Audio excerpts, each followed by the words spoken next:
E como eu considero, doutor, como eu considero esse processo ilegítimo e a denúncia uma farsa, eu estou aqui em respeito à lei, em respeito à nossa Constituição, mas com muitas ressalvas com o comportamento dos procuradores da Lava Jato. Essa do elevador é uma das anomalias da denúncia do Ministério Público. Em qual sentido, senhor presidente? Pelo menos do pessoal da Lava Jato. Quer dizer, eu vi pela imprensa de que o Ministério Público tinha dito que eu tinha pedido para o Léo e colocar o elevador. Isso aqui, doutor, é uma escada caracol. Você deve conhecer essa escada. Certo. Essa escada tem 16 degraus. Essa escada é do meu apartamento, em que eu moro há 18 anos. A dona Marisa, 6 anos, há exatamente 6 anos, ela tomava remédio todo santo dia para a dona Cartilhagem. Será que alguém de bom senso nesse país imagina que eu ia pedir um elevador num apartamento que não era meu e deixar de pedir para fazer um apartamento no prédio que a dona Marisa mora há 20 anos e que tomava remédio todo santo dia? É no mínimo, doutor, cumprir o ditado de que quem conta uma mentira passa a vida inteira mentindo para justificar a primeira mentira. Aqui, na sua sala, tiveram 73 testemunhas. Grande parte de acusação do Ministério Público. Certo. E nenhuma me acusou. O que aconteceu nos últimos 30 dias, doutor Moro, vai passar para a história como o mês Lula. Sei. Porque foi o mês em que vocês trabalharam, sobretudo o Ministério Público, para trazer todo mundo para falar uma senha chamada Lula. Sabe? O objetivo era dizer Lula. Se não dissesse Lula, não valia. O senhor entende que existe uma conspiração? Eu entendo e acompanho pela imprensa de que pessoas como Léo Pinheiro está já há algum tempo querendo fazer delação. Sim. Primeiro ele foi condenado a 23 anos de cadeia, depois se mostra na televisão como é que vive a vida de nababo dos delatores. Sim. E o cara fala, pô, eu estou condenado a 23 anos, sabe? E os delatores, sabe, pagaram uma parte, estão vivendo essa vida, sabe? Então, delatar virou, na verdade, quase que o avaral de soltura dessa gente. Eu tenho acompanhado, estou atento e estou percebendo que há, eu vou discutir em algum momento o contexto. O contexto está baseado num PowerPoint mal feito, mentiroso, certo, doutor, da Operação Lava Jato. Senhores presidentes, nós aliás, estamos aqui fazendo o doutor Belaiol, que fez a apresentação, não está aqui. Deveria estar aqui. Certo. Para ele explicar aquele famoso PowerPoint. Certo. Sabe? Aquilo é uma caçamba, onde cabe tudo. Aquele PowerPoint, doutor, não está julgando Lula, pessoa física ou pessoa jurídica. Está julgando Lula, presidente da República. Certo. E isso eu quero discutir. O senhor, ex-presidente e sua esposa pleitearam ao OAS em algum momento a restituição dos valores pagos pela cota do apartamento 141? Nós entramos com um processo, está na justiça, para a gente requerer o que foi pago. O senhor, ex-presidente, se recorda quando isso ocorreu? Não tenho a data. Mas ocorreu. Consta no processo que essa restituição foi solicitada ao OAS somente em 26 de 11 de 2015. Eu não sei Seria quando isso? Eu não sei quando foi requisitado. Esse documento está no evento 85, Alt 11. O que eu sei é que, tanto quanto eu, a Bangkok foi taxada de uma organização criminosa pelo Ministério Público. Faz 2 meses que a Bangkok foi absolvida, o Bacari foi absolvido, e ninguém que o acusou teve a coragem de pedir desculpas. Senhor presidente, o senhor tendo indicado, ou pelo menos dado a palavra final para indicação ao Conselho de Administração da Petrobras de Paulo Roberto Costa, Renato Souza Duque, Nestor Cunati Cerveró e Jorge Zuizelada,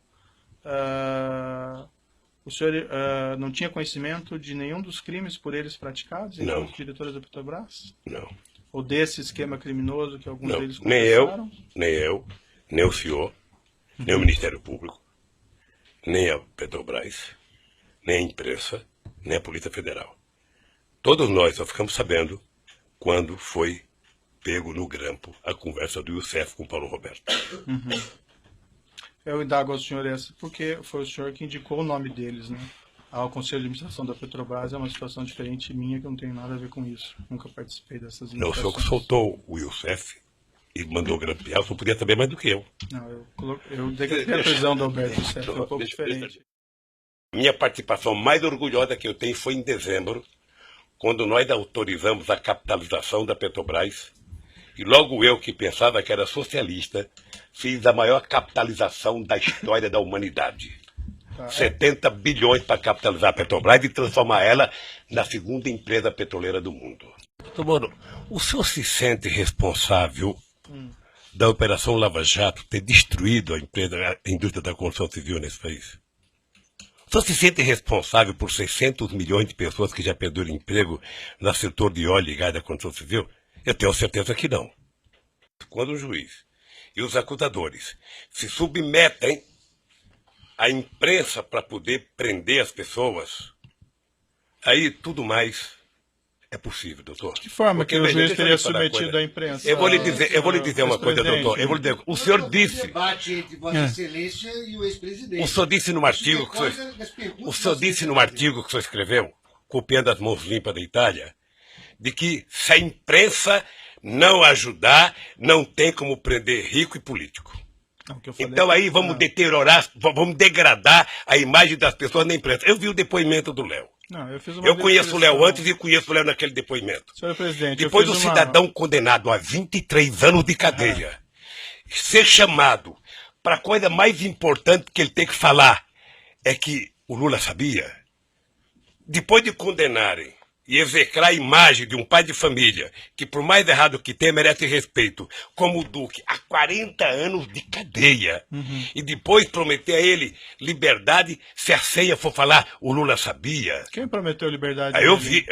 Ah, doutor, não, eu estou vendo isso pela imprensa há tempo, doutor. Quem prometeu liberdade? Eu estou vendo pela imprensa há tempo. Ele vai fazer delação premiada, e na delação, a condicionante, já faz alguns meses que eu vejo pela imprensa, no caso do Léo, há alguns anos, é citar o nome do Lula. Cita o nome do Lula, cita o nome do Lula, cita o nome do Lula, se não citar não vale, cita o nome do Lula. E aí, doutor, me desculpe com todo o respeito que eu tenho pelo seu trabalho. Esse último mês foi o mês Lula, em que a senha era Lula. Vamos chamar todo mundo. Se pudesse ressuscitar o Conde de Monte Cristo, ele viria aqui e falar, foi o Lula o culpado. Tá certo. Vamos então, doutor, aqui, eu tenho que dizer uma coisa, eu tenho consciência do que eu fiz. Certo. E eu não fiz o que meus adversários pensam que eu fiz. Senhor presidente, eu acho que o senhor, quem se baseia em informações muito da imprensa é do senhor. O senhor acabou de me perguntar coisa da imprensa, doutor Moro? Não, acabou... O senhor sabe que eu fui prestar um depoimento na Polícia Federal? O cidadão me pegou um jornal de uma cidadezinha pequena do Ceará. Eu falei, puxa vida, como vocês estão evoluindo, foram até uma cidadezinha, sabe? E que talvez um deputado tivesse eleitor lá. Ele deu uma declaração. Senhor ex-presidente, Excelência, só para um registro. Sequer tem aí acordo de colaboração e ninguém prometeu liberdade a ele. A informação não, mas eu estou vendo, doutor. Como é que não prometeu? Eu estou vendo. Aonde? Isso acontece, eu estou vendo. O cidadão passou outro dia na televisão. Um mora numa praia não sei aonde, o outro mora num não sei aonde, sabe, num condomínio que só tem desembargador. O outro mora num apartamento não sei de onde, fumando charuto cubano com dinheiro roubado. Essas pessoas foram presas. Foram presas, delataram e saíram para gastar a parte do dinheiro. E os que estão presos agora, que estão condenados a tantos anos, se sentem no meio de falar, bom, se o problema é falar o nome do Lula, se fosse minha filha, vá lá. Se fosse minha mulher, mas do Lula? Ele já nem é presidente, deixa eu citar ele aqui. A defesa gostaria de fazer um registro de que o mesmo jornal Folha de São Paulo, que foi objeto, inclusive, de perguntas formuladas por Vossa Excelência, só este jornal, Folha de São Paulo, fez 2 matérias com a afirmação de que haveria a condicionante de que o senhor Léo Pinheiro só teria a sua delação aceita se citasse o nome do ex-presidente Lula. Essas matérias, inclusive, serviram de base para um pedido de investigação que foi formalmente protocolado perante a Procuradoria-Geral da República. Então, isto que está sendo dito, está sendo dito com base em matéria, como eu disse, de um veículo de imprensa que Vossa Excelência, inclusive, utilizou para formular suas perguntas. O presidente da República, e como partido político, que foi o partido que mais criou instrumentos legais para combater a corrupção neste país. O senhor participou da ENCLA. O senhor participava da ENCLA a convite do ministro Dipp. Sim. E o senhor sabe a seriedade da ENCLA. O senhor sabe o que acontecia. O senhor sabe o que é que nós fizemos pela primeira vez?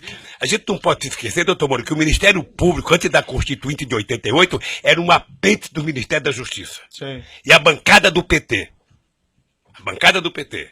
Mas a coordenação do Mário Covas na Comissão de Sistematização, a gente conseguiu fazer com que o Ministério Público conquistasse cidadania. E no meu governo, eu aumentei a cidadania, escolhendo pela primeira vez um desejo dos procuradores de que o procurador-geral fosse escolhido pelo próprio Ministério Público. E foi assim. Certo. Não sei se vai continuar assim. Mas mais ainda, doutor, mais ainda. Nós aprimoramos a lei da delação premiada.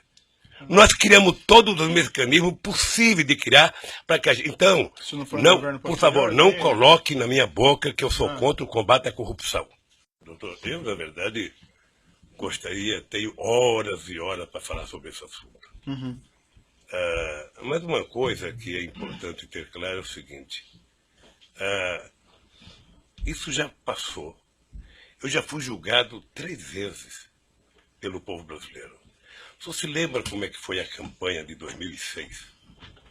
A campanha de 2006, eu era triturado a cada debate da televisão sobre a corrupção. Sim. Eu fui eleito com 62% dos votos. Quando terminou o meu mandato, em outubro de 2010, quando a gente elegeu a presidenta Dilma, foi a outra aprovação minha. Mas em setembro, doutor Moro, eu alcancei 87% de bom e ótimo nas pesquisas de opinião pública. 10 de regular e apenas 3 de ruim péssimo, que deve ter sido no gabinete no Comitê dos Tucanos. Ou seja, então eu já fui julgado muitas vezes pelos meus gestos administrativos. Aliás, eu queria aproveitar, já que você falou dessa coerção. Tá? Determine que a Polícia Federal devolva os iPads dos meus netos. É uma vergonha. iPad de neto de 5 anos. Está desde março do ano passado. Tem que só pedir a restituição que é devolvido. Não. Já pedi, já foi falar. Não pensa que as coisas funcionam, isso é que nem eu no governo. Perfeito. Não pensa que tudo que se pede as pessoas fazem rapidamente. Eu não prendo, o presidente não prende ninguém. Não conheço na história, a não ser no regime autoritário, que o presidente manda prender. Então, o presidente manda investigar, abrir um inquérito, denunciar. Então talvez o senhor não devesse fazer esse tipo de declaração. Isso vale para todo mundo. Tá. Essa é a minha última... Só dizer uma coisa para o senhor. Vamos, com todo o respeito, todos nós precisamos tomar cuidado com as declarações. O senhor sabe, por exemplo, a mágoa profunda que eu tenho do vazamento das minhas conversas com a minha mulher e dela com o filho dela. Sabe? Profunda a minha mágoa.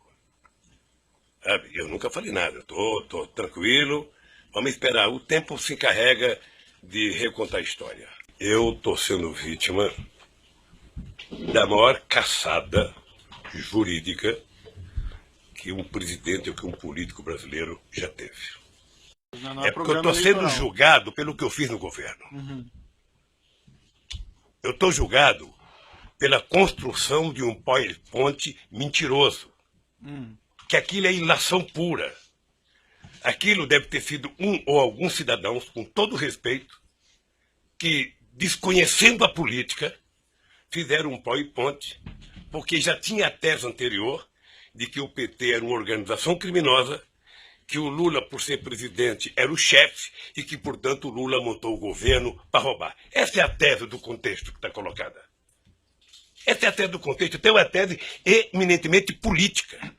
De março de 2014 para cá, são 25 capas na Isto É, criando a imagem de monstro do Lula. A revista Veja tem 19 capas. E a época, 11 capas. As capas é apenas fechamento da matéria, porque dentro é demonizando o Lula. As pessoas nunca, os meus acusadores nunca tiveram 10% do respeito que eu tenho por eles. Mas quando o senhor fala acusadores, o senhor fala imprensa ou o senhor fala... Eu falo os vazamentos que saem para a imprensa. A Folha de São Paulo, nesse mesmo período, teve 298 matérias contra o Lula e apenas 40 favoráveis. Tudo com informações ou da polícia ou do Ministério Público. Eles não se autoassumem. Eles culpam alguém. O jornal O Globo, que é o mais amigo, tem 530 matérias negativas contra o Lula e 8 favoráveis. O Estadão, que é mais amigo ainda, tem 318 matérias contrárias e 2 favoráveis. Eu vou jogar só o Jornal Nacional. Foram 18 horas e 15 minutos nos últimos 12 meses. 18 horas. Sabe o que significa 18 horas falando mal de um cidadão? Significa 12 partidas de futebol entre a Barcelona e Atlético de Madrid. Eu estou falando apenas do Jornal Nacional, que é mais importante, mas eu poderia pegar Bom Dia Café, Bom Dia Almoço, Bom Dia Não Sei das Contas, Bom Dia Janta, Jornal da Zona, Jornal da 10, em todos os canais de televisão. E eu acho que o objetivo é tentar massacrar esse cidadão. Esse cidadão, ele tem que pagar um preço por existir. Esse cidadão cometeu o erro de provar que esse país pode dar certo. É imperdoável o processo de perseguição. É imperdoável. Quer dizer, eu confesso ao senhor que eu esperava que houvesse mais respeito por um homem, sabe, que deu a esse país a dignidade que ele não tinha há muito tempo atrás. Dignidade ao Ministério Público, dignidade à Polícia Federal, dignidade às instituições de justiça. E que eu esperava que o Ministério Público, numa audiência como essa, na sua presença, trouxesse aqui, sabe, o direito jurídico de propriedade. Está aqui, o seu Lula disse que não é dele, está aqui, ó, o documento, ele comprou, pagou, tem escritura pronta. Agora, fulano disse que não sei quem disse que não sei quem disse. Esse negócio de olhar um prédio e não comprar, doutor, certamente o senhor deve já ter ido em loja com a sua mulher para comprar sapato. Sim. E certamente ela escolheu umas 30 caixas, o coitado deixou caixa, e ela experimentou 40, não gostou de nenhum, foi embora. O vendedor deve ter ficado muito nervoso com ela, deve ter até xingado pelas costas, mas ela não comprou e não é dela o sapato que ela experimentou. Então, o que eu quero é que se pare com ilações e que me diga qual é o crime que eu cometi. O crime não é conversar com alguém na agenda. O crime não é ter ido ver um triplex. O crime, doutor, eu cometi se eu comprei o apartamento, se tem documentos que eu comprei, se me deram a chave, se eu dormi lá alguma vez, se a minha família dormiu, se tem escritura pública. Mas, pelo amor de Deus, apresentem uma prova. Certo. Apresentem. Chega de diz que diz. E não vale o tanto que você vale para a imprensa. A acusação tem que ser séria, tem que ser fundamentada. Ela não pode ser especulativa. E hoje, a acusação é muito mais feita pelas capas dos jornais, pela capa de revista e pela imprensa, do que os dados concretos das perguntas que vocês me fizeram. Sinceramente, pelas perguntas que vocês me fizeram, o doutor Moro não deveria nem ter recebido essa acusação. O senhor, sem querer, talvez entrou nesse processo. Sabe por quê? Porque o vazamento de conversas com a minha mulher e dela com meus filhos, que foi o senhor que autorizou. Mas, senhor ex-presidente, eu não então... tinha o direito de ter minha casa molestada sem que eu fosse intimado para uma audiência, doutor. Ninguém nunca me convidou. De repente eu vejo um pelotão da Polícia Federal. Quando eu saí, levantaram até o colchão da minha casa, achando que eu tinha dinheiro, doutor. Certo. Então deixa eu lhe falar uma coisa, doutor. Eu espero que essa nação nunca abdique de acreditar na justiça.